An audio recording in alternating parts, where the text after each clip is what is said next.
Yes, yes, y'all. You're listening to the dailybreadproject.com, coming to you live on Facebook daily. Check us out at thedailybreadproject.com. We are here to bring you the light, to bring you the love, the leadership, to nourish you and give you some positivity in these crazy times. I am your host, Jonathan Rivera, JR, aka Daddy's Working. Stoked that you guys are here and should have a guest joining me in just a little bit. We're going to bring this thing live to Facebook and bring you your daily nourishment. There he is. He's right on time. I'm going to bring him in while I bring this live to Facebook. I'm going to promote you to panelists. Let's see. There we are. That should be working. Then I'm going to get this thing going live to Facebook like we always do around this time. And then we'll rock with it.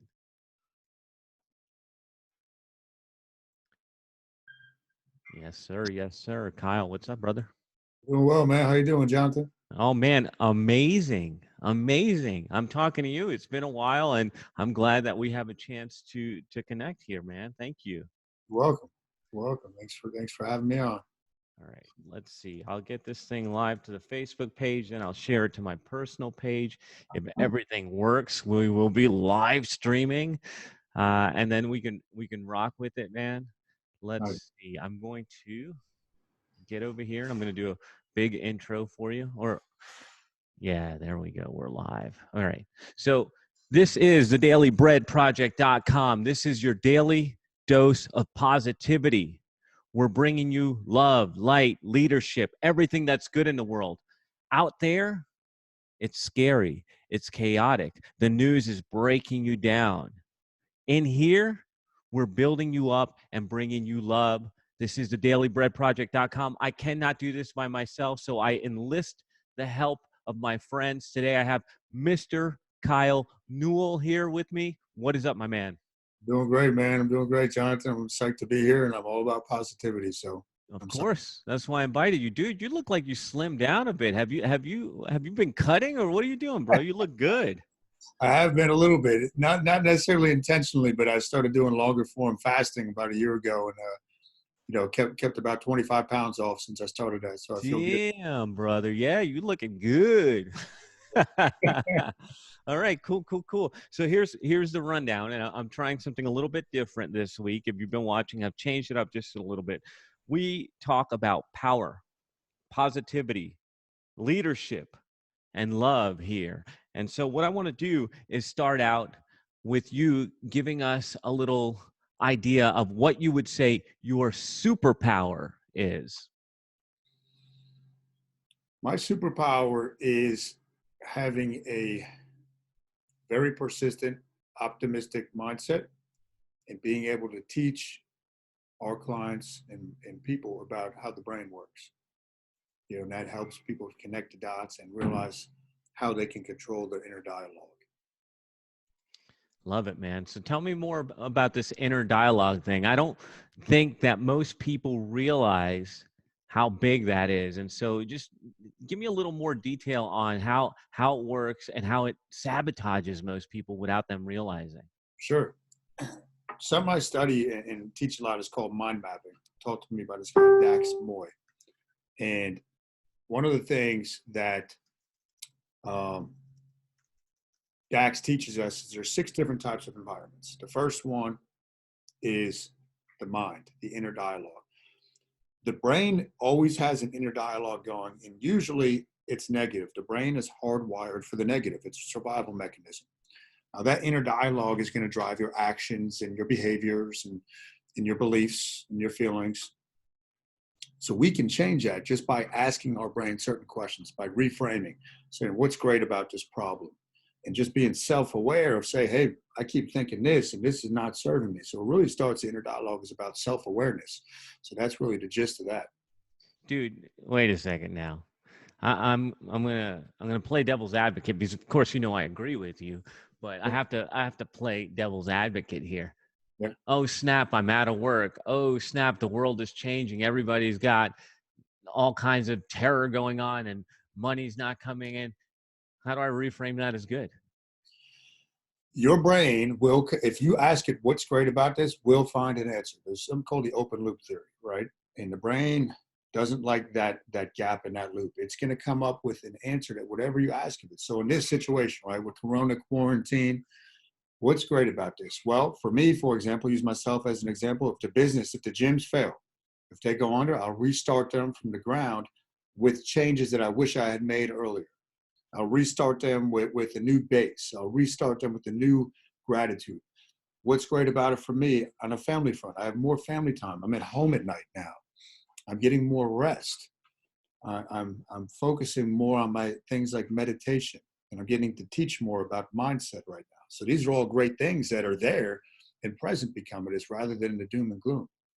This guy, I love it. I love it. So turning obstacles into opportunities is what I hear you saying. And this leads perfectly into my next question.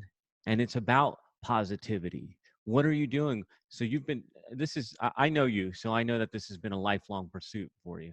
So what are some of the things that are really working to help you stay positive? So this mind mapping, turning obstacles into opportunities. What else? Getting out there every morning, I do some kind of physical activity myself, whether that's just walking with my weight vest or hitting the weights, and listening to something positive when I'm doing that. Like what? Give us some positive things you're listening to. And listening to some of Brian Rose's podcasts, London Real. So listening to that while I'm walking the hill. Sometimes it's listening to empowering music, music that makes me feel good. I journal every day, and it's just a little bit. It's not a huge thing all the time. In the morning, I write down my three things I'm grateful for.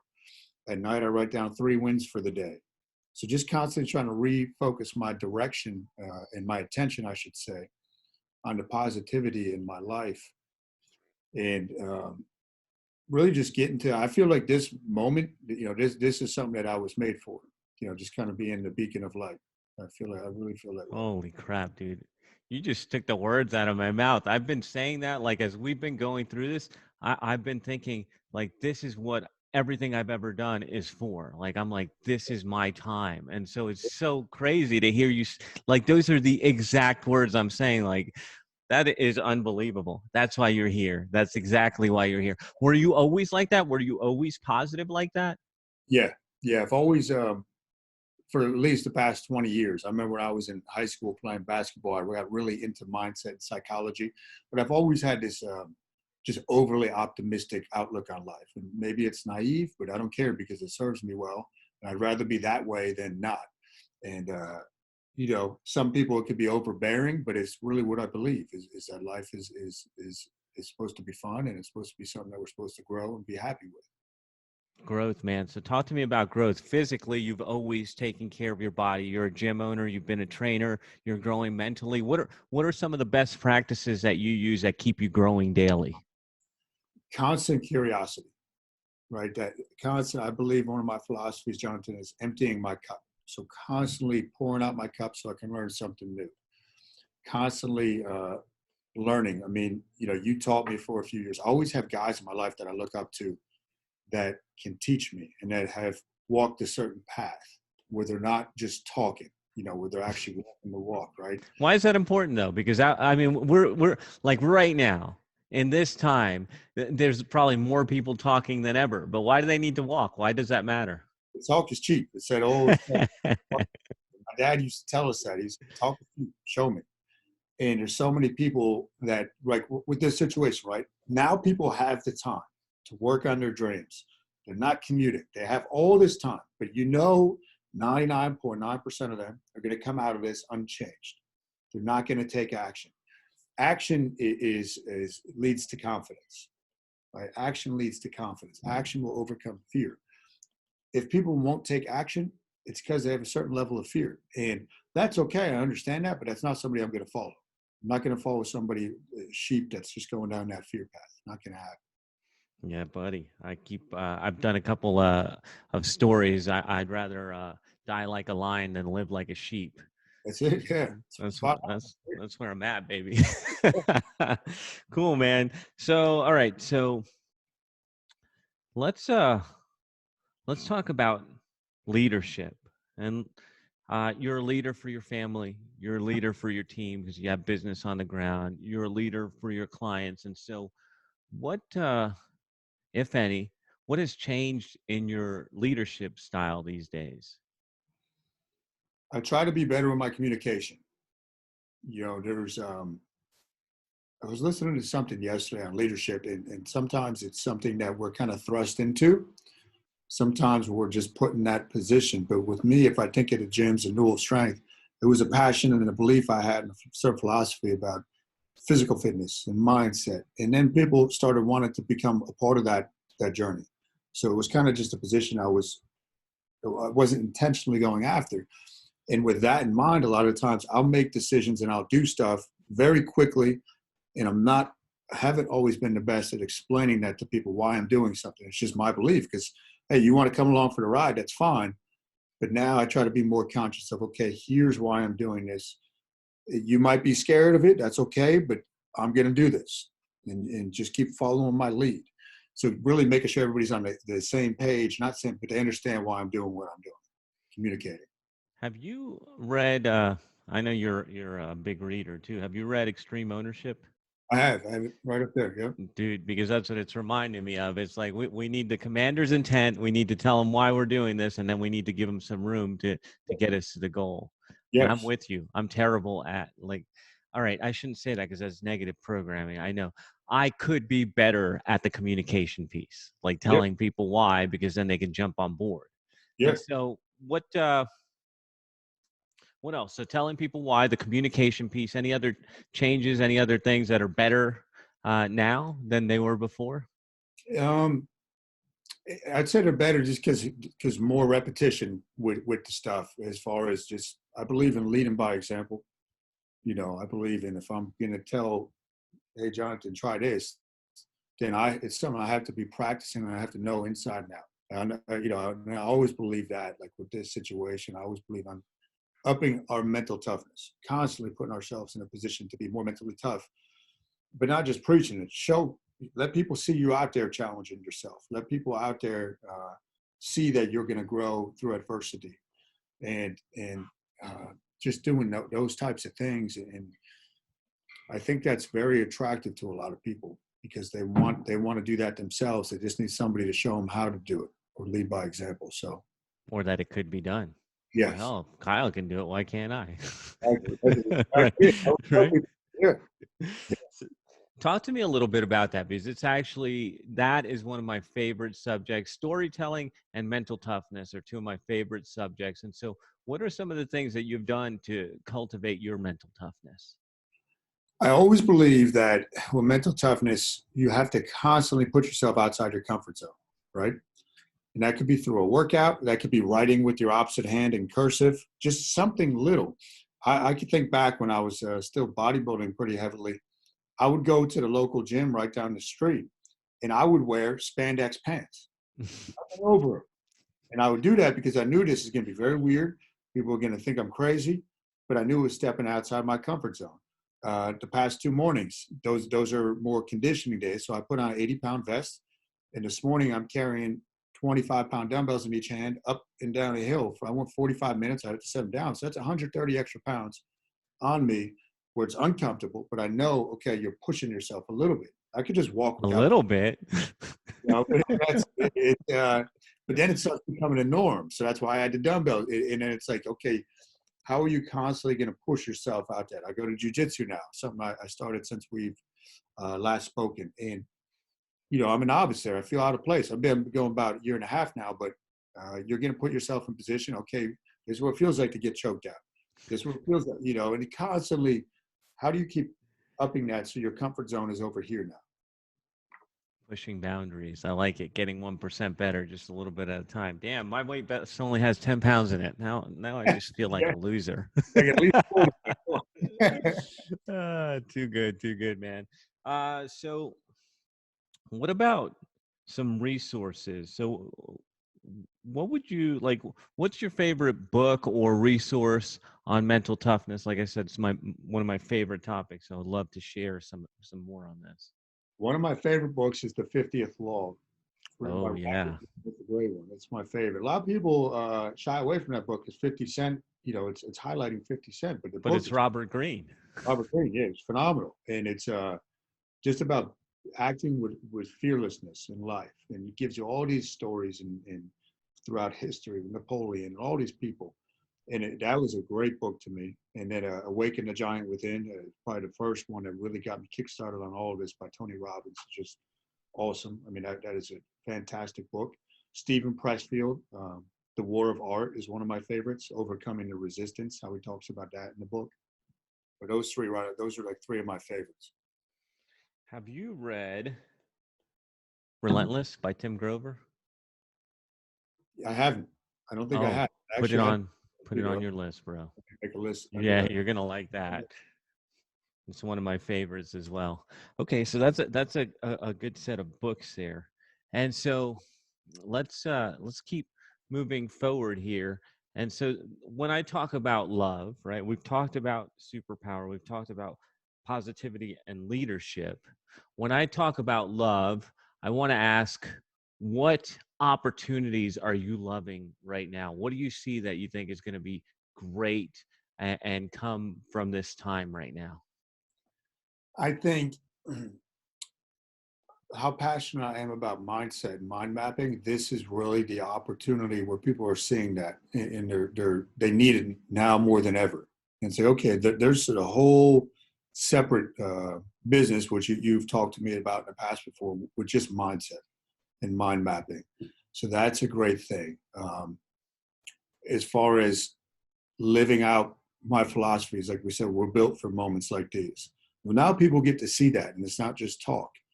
And certain people are going to follow you into a fire from now on because of that, and other people, it's going to turn them off. Well, that's fine. That means they went right for the business, and that's okay. So just kind of, I think the opportunity is just being even more so my authentic self, and trying to live with fearlessness and moving forward like that. What's that mean, fearlessness? It means, To you, of course. we have, of course, nobody wants to get physically harmed, but most fear that we experience as humans is just a projection into the future. It's not real. It's what might go wrong. It's that inner dialogue. So I've always believed that acting without fear, like that's one of the tattoos I have, is acting without fear. Go forward. The worst that's going to happen is you're going to fail. It's not that bad. It's not that bad if you fail. You're going to learn, and you're going to keep moving further down the field. And I always tell people, Jonathan, like, I'm not the smartest, don't have X, Y, and Z, but I've always had that element, being overly optimistic and having a very, very high tolerance for fear. Meaning, it doesn't, I don't let it register. I catch myself and say, okay, you're thinking about next week. Right now, there's no fear. What can I do right now?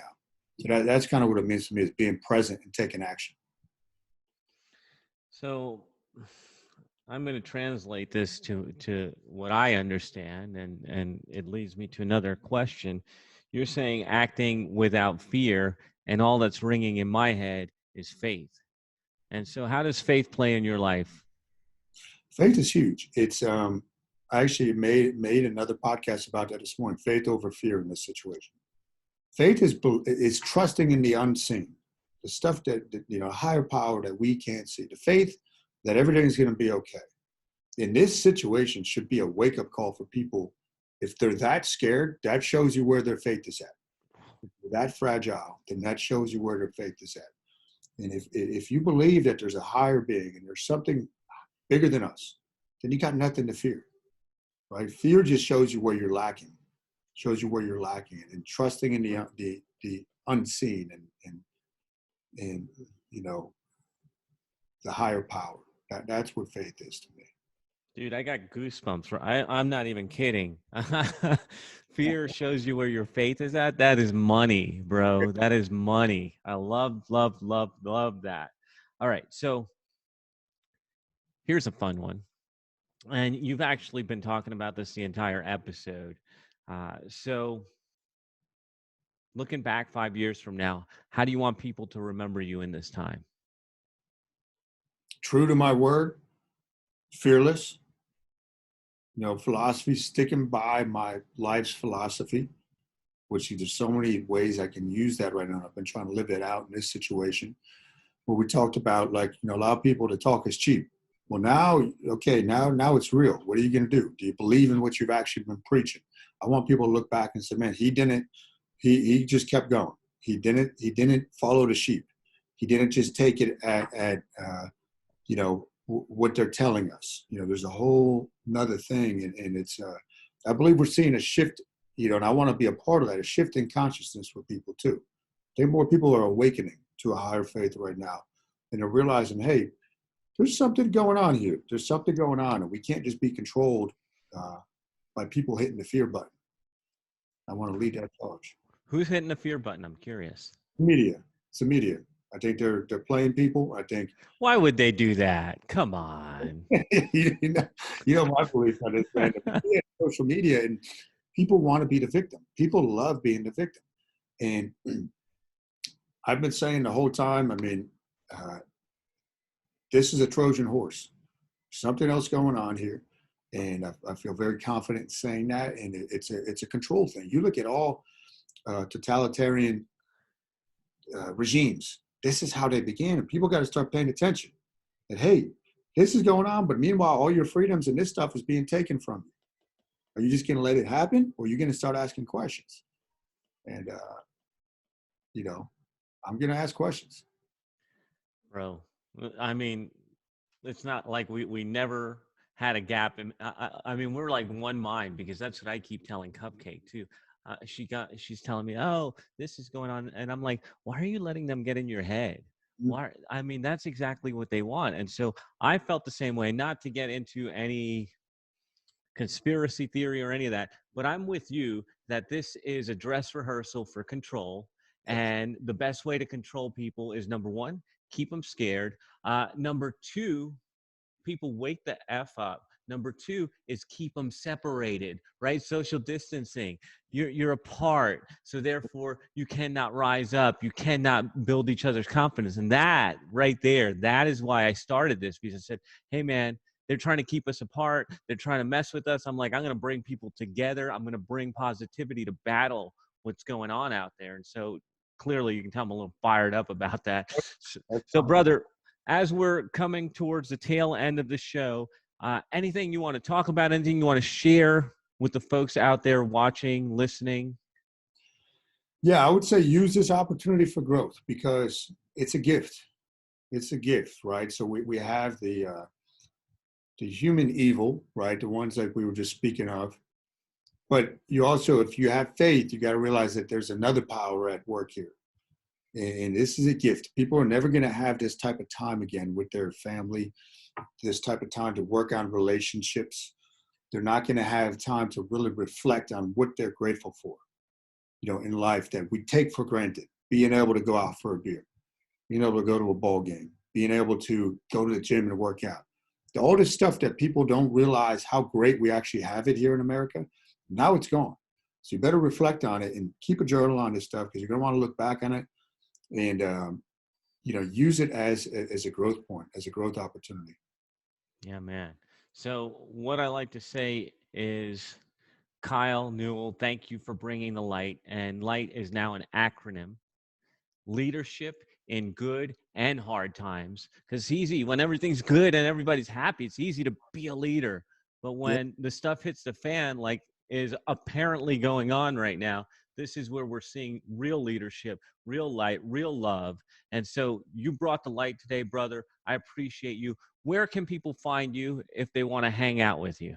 They can, I got my Facebook page is Kyle Newell. And, you know, What for the about the gym, podcast? You still doing the podcast? Unlocking Your Inner Strength, the one that you help me, I still do that. Unlocking Your Inner Strength on iTunes and whatnot. Comes out on Tuesdays still. Good. So those are two spots they can find me. And, you know, I usually put a lot of content out, a lot of live videos on my Facebook page and whatnot. I'm just speaking about this type of stuff that I'm passionate about. Yes, sir. Kyle Newell, ladies and gentlemen, KyleNewell, Kyle Newell, Unlocking Your Inner Strength. You can find him. And if you can't, just connect with me and I will point you in the right direction. Thank you, brother. I appreciate you. It was awesome, man. I appreciate it.